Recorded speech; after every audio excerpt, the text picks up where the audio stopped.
Olá, seja muito bem-vindo, seja muito bem-vinda a mais uma aula da nossa formação de PNL para terapeutas.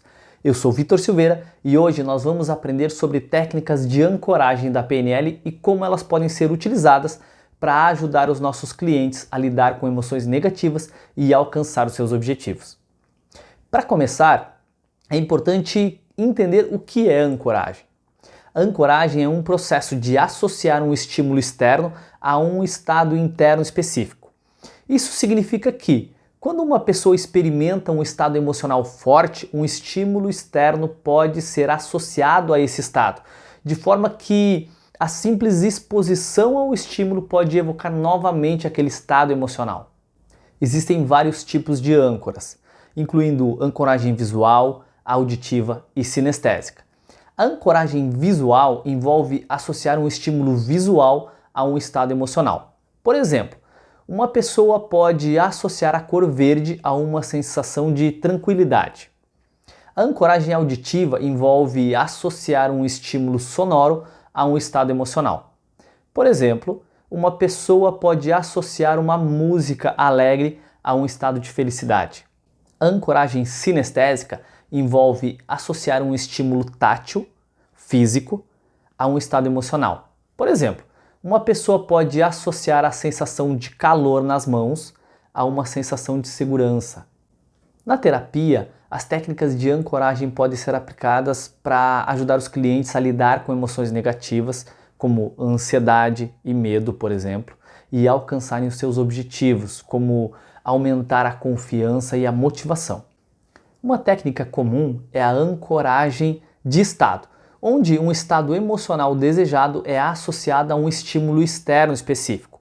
Por exemplo, um cliente que deseja aumentar a confiança pode ser convidado a lembrar de uma experiência em que ele se sentiu muito confiante, enquanto ele pressiona um ponto específico, como por exemplo o dedo polegar.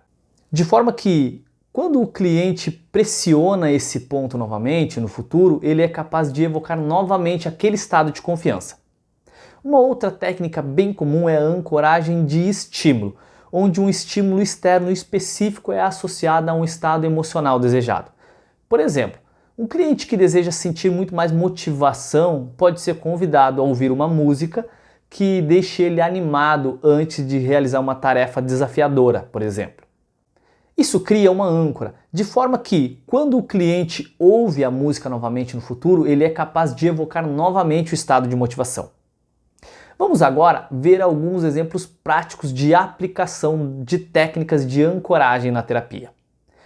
Por exemplo, um cliente que queira parar de fumar pode ser convidado a associar uma sensação física negativa, como um gosto ruim na boca, por exemplo, a um pensamento negativo sobre o cigarro. Isso cria uma âncora negativa para o cigarro, de forma que o cliente é menos propenso a fumar novamente. Por outro lado, um cliente que deseja aumentar a confiança pode ser convidado a associar uma sensação física positiva, como uma postura de poder, por exemplo, a um pensamento positivo sobre si mesmo. Isso cria uma âncora positiva para a confiança, de forma que sempre que o cliente se encontrar em uma situação em que ele precisa de confiança, ele pode novamente evocar a âncora e recuperar a sensação positiva.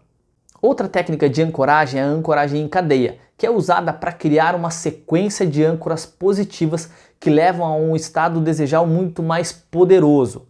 Por exemplo, se um cliente deseja se sentir muito mais motivado para realizar uma tarefa, ele pode ser convidado a evocar uma série de âncoras positivas que levem a esse estado, como lembrar de uma experiência passada de sucesso, evocar uma sensação física de energia e visualizar o resultado final da tarefa.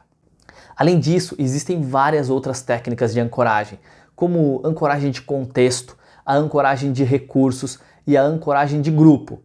Cada técnica é adaptada para atender às necessidades específicas do cliente e pode ser usada em combinação com outras técnicas da PNL. Na próxima aula, nós vamos aprender a utilizar a ancoragem na prática. Até lá!